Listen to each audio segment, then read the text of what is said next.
আসসালামু আলাইকুম এভরিওয়ান। আজকে আমরা কথা বলবো নেটওয়ার্ক মার্কেটিং নিয়ে। নেটওয়ার্ক মার্কেটিং কি, কেন আমরা নেটওয়ার্ক মার্কেটিং করব বা কেন করব না, আর কেনই বা করি। সবচাইতে হাস্যকর বিষয় এটা, আমরা কেনই বা নেটওয়ার্ক মার্কেটিং করি, কেন আমরা নেটওয়ার্ক মার্কেটিং কে ভবিষ্যৎ মনে করি। নেটওয়ার্ক মার্কেটিং মূলত কি? দেখেন, নেটওয়ার্ক মার্কেটিং আপনি যদি এতটুকু শব্দ শুনেন, এতটুকু শব্দের মধ্যেই আপনাকে কিন্তু সর্বোচ্চ ভবিষ্যৎ অব্দিও বোঝানো যাচ্ছে যে মার্কেটিং মার্কেটিং কখনো একটা বিজনেস হয় না। যেটা মার্কেটিং হয় সেটা একটা বিজনেসের অংশ হয়। তো 1947 সালে আমেরিকান এক বিজনেসম্যান তার প্রোডাক্টকে একটা অর্গানিক ভিউ দেওয়ার জন্য সে অ্যাড ক্যাম্পিং করেছিল। সে অ্যাড ক্যাম্পিংটার নাম ছিল নেটওয়ার্ক মার্কেটিং, এবং তার থেকে উঠে আসা আজকের এই নেটওয়ার্ক মার্কেটিং। তো আজকে এই নেটওয়ার্ক মার্কেটিংটা কেন এমন রূপ নিল? তিনি যখন অ্যাড ক্যাম্পিংটা চালু করেন তখন তিনি দলবদ্ধভাবে কিছু লোক সংগ্রহ করেন এবং ওই লোকদের তার প্রোডাক্ট দেয় যে মার্কেটিং করার জন্য, এবং তাদের একটা কমিশন ফিক্সড করে দেয় যে তোমরা আমার এই প্রোডাক্টটি মার্কেটিং করবে, এবং এই মার্কেটিং করার ফলে তোমরা এগুলো পাশাপাশি সেলও করবে। সেই সেল থেকে তোমরা একটা ভালো একটা কমিশন পাবে। তো তখন তিনি তাদের নিয়ে এই মার্কেটিং ব্যবস্থাপনাটা চালু করে। কিন্তু আজকের দিনে এসে কেন যেন আমরা এই মার্কেটিংটাকে একটা বিজনেস করে ফেলেছি। যে এখন বর্তমানে বাংলাদেশের কিছু কিছু প্রতিষ্ঠান যারা ইন্ডিয়া থেকে কিছু প্রোডাক্ট আছে, যেগুলো আপনারা যদি ভালো করে একটু যাচাই বাছাই করেন তাহলেই বুঝতে পারবেন নেটওয়ার্ক মার্কেটিং এর সাথে জড়িত যে প্রোডাক্টগুলো। আবার ম্যাক্সিমাম প্রোডাক্ট এখন বাংলাদেশেও তৈরি হয়, যেগুলো নেটওয়ার্ক মার্কেটিং এর মাধ্যমে বিক্রি হয়।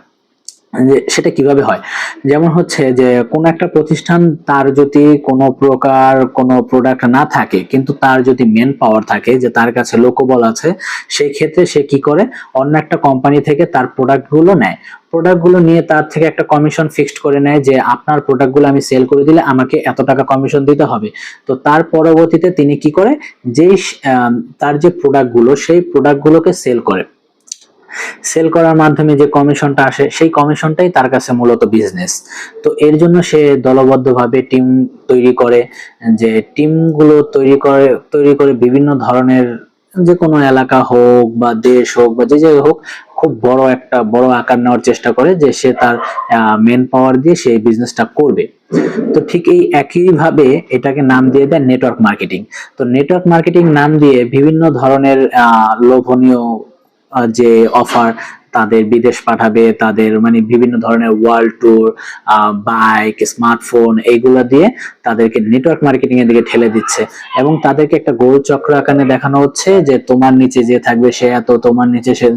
ভাই, একটা কোম্পানি কখনোই একজন মানুষকে সবার থেকে কমিশন কেটে কেটে দেওয়ার মতন কোনো কোনো প্রসেসই তাদের কাছে নেই।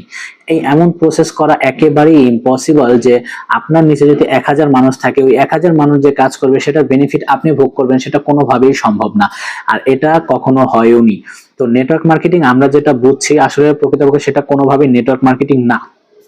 আপনি যদি আপনার প্রোডাক্ট সম্পর্কে কাজ করেন, আপনার প্রোডাক্ট নিয়ে কাজ করেন, নেটওয়ার্ক মার্কেটিং এ গেলে আপনাকে একটা প্রোডাক্ট দেওয়া হবে, আপনাকে বলবে তুমি এই প্রোডাক্টটা সেল করো, আর একজন তুমি মেন এখানে জয়েন করো, তাদের একটা প্যাকেজ নিতে বলো, তার প্যাকেজ থেকে তুমি কিছু কমিশন, হ্যাঁ, তার প্যাকেজ থেকে আপনি কমিশন পাবেন। কিন্তু এখন সে একজন লোক আনলো, ওই লোক আনার পরে মনে করেন ওই লোক থেকে আপনি কমিশন পেলেন, আর যে লোকটা আনছে সেও কমিশন পেলো। তাহলে এইখানে কিন্তু প্রোডাক্ট ভ্যালুর যে বিষয়টা, এখানে গুণগত মান এবং কি দা আছে, কিছু আছে আসলে বোঝার মতো না, সবকিছু হজবরল। যেমন প্রতিটা প্রোডাক্ট থেকে যদি আপনাকেও কমিশন দেয়, সেও কমিশন নেয়, আবার নতুন যে আসবে সে নিবে, এর পরের জন নিবে, তাহলে এইখানে প্রফিটটা কোথায় আর এখানে বিজনেসটা কোথায়? তো এইখানে কিন্তু মূলত এই বিজনেসটাকে অ্যাজ এ মার্কেটিং হিসাবেই ব্যবহার করা হয়েছিল, কিন্তু বর্তমানে এসে সবাই এটাকে নেটওয়ার্ক মার্কেটিং এর নামে কেমন একটা স্ক্যাম তৈরি করে নিয়েছে। যে সবার কাছে এরকম প্যাকেজ বিক্রি করবে, তার যে একটা টার্গেট, ওই যে প্রথম যেটা বলা হয়েছিল যে আপনার পণ্যগুলো আপনি আমাকে এই দামে দিয়ে দেন বা নিলাম আকারে দিয়ে দেন, আমি আপনার প্রোডাক্টগুলো কিনে নিচ্ছি। তো পরবর্তীতে তার মেন পাওয়ারে বা নেটওয়ার্ক মার্কেটিং এর নাম দিয়ে সেই প্রোডাক্টগুলো যখন টোটালি ভাবে সেল করা শেষ হয়, তখনই তারা কি করে, যে ওই কোম্পানি বন্ধ করে দেয়, না হলে নিজেরা চলে যায়। তো বিভিন্ন ক্ষেত্রে এমন হয়, কিন্তু নেটওয়ার্ক মার্কেটিং এর কাজ কিন্তু কখনোই বিজনেস না, এটা একটা বিজনেসের অংশ, সেটা মার্কেটিং এর অংশ। অংশ। তো এটা একটা অ্যাড ক্যাম্পিং, এটা কোনোভাবেই বিজনেস না। তো যারা যারা এই নেটওয়ার্ক মার্কেটিং এর সাথে যুক্ত, বাহিরের এবং দেশের অনেক অনেক নেটওয়ার্ক মার্কেটিং সিস্টেম আছে, আপনারা তাদের সাথে যুক্ত, আপনাদের কাছে সবার কাছে আমার একটাই বলার যে এগুলো থেকে দূর হন। না হলে মনে করেন হচ্ছে একদিন, দুদিন, 3 দিন আপনাদের দিবে, চতুর্থ দিন এসে সমগ্র কিছু শেষ। তো এমন অনেক হয়েছে, এটা প্রুভও আছে, আপনারা জানেন এবং অনলাইনে দেখেন, এরকম অনেকেই হয়ে থাকে। তো এর আগেই আপনাদের সবাইকে সতর্ক করে দেই যে নেটওয়ার্ক মার্কেটিং কখনোই বিজনেস না, এটা দিয়ে কখনো ভবিষ্যৎ না। আর এটা হচ্ছে শুধুমাত্র বিজনেসের একটা অংশ, যেটা হচ্ছে আপনাকে ব্যবহার করা হবে এবং আপনি অ্যাজ এ মার্কেটার হিসাবে কাজ করবেন। আপনার দিয়ে কাজ শেষ হবে, কোম্পানি নিজের মতন করে চলে যাবে, কিচ্ছু করার থাকবে না। কারণ হচ্ছে নেটওয়ার্ক মার্কেটিং কোনোভাবে সরকারি বৈধতা বা অনুমোদিত এমন কোনো প্রতিষ্ঠানই না। তো নেটওয়ার্ক মার্কেটিং, বারবার বলি, নেটওয়ার্ক মার্কেটিং হচ্ছে একটা বিজনেসের অ্যাড ক্যাম্পিং এর অংশ, যেটা হচ্ছে প্রোডাক্টের মার্কেটিং এর ক্ষেত্রে ব্যবহার করা হয়। এই নেটওয়ার্ক মার্কেটিং এর ফলে যখন ম্যান টু ম্যান কথা বলা হয়, তখন হচ্ছে প্রোডাক্টের যে মার্কেটিংটা হয় সেটা যে কাস্টমার হোক বা আপনি যাকে বলছেন যেই হোক না কেন, তার যে ব্রেন ওইখানে সেভ থাকে যে আপনি তাকে প্রোডাক্ট সম্পর্কে বলছেন। আমরা একটা অ্যাড দেখে যেই পর্যন্ত মনে না রাখি, যদি একজন আমাদের পাশাপাশি সামনে বসে একটা প্রোডাক্ট সম্পর্কে বর্ণনা দেয় বা প্রোডাক্ট সম্পর্কে বলে, তখন কিন্তু সেটা আমরা খুব গভীরভাবে শুনি বা ওইটা আমাদের মাথায় থাকে, মনে থাকে, পরবর্তীতে ওই প্রোডাক্টটা দেখলে আমাদের মনে পড়ে। তো সর্বশেষ একটা কথাই বলবো যে নেটওয়ার্ক মার্কেটিং নামক ফাঁদে পা দিয়ে নিজের সর্বোচ্চ শেষ করবেন না, নিজের যে মূল্যবান সময়, ওই সময়টুকুকে নষ্ট করবেন না। নেটওয়ার্ক মার্কেটিং এ কাজ করা একটা, আর নেটওয়ার্ক মার্কেটিং কে বিজনেস ভাবা আরেকটা। হ্যাঁ, নেটওয়ার্ক মার্কেটিং আপনি কর্মী হিসেবে কাজ করতে পারবেন, ওইটা ঠিক আছে, কিন্তু কখনো ওইটাকে ভবিষ্যৎ বা বিজনেস ভেবে যদি আপনি ওটাতে পা দেন বা ওইটার পথ চলেন, তাহলে এটা সর্বোচ্চ ভাবেই ভুল হবে।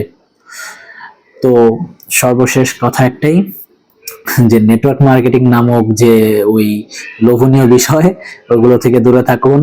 ওয়ার্ল্ড ট্যুর দেওয়া হবে, পরে হচ্ছে বাইক দিবে, স্মার্টফোন দিবে, কোটি কোটি টাকা, রাত ঘুরলেই কয়েকশো কোটি টাকা। তো এই সব চক্র থেকে দূরে থাকুন। আল্লাহ হাফেজ, আসসালামু আলাইকুম, সবাই ভালো থাকবেন।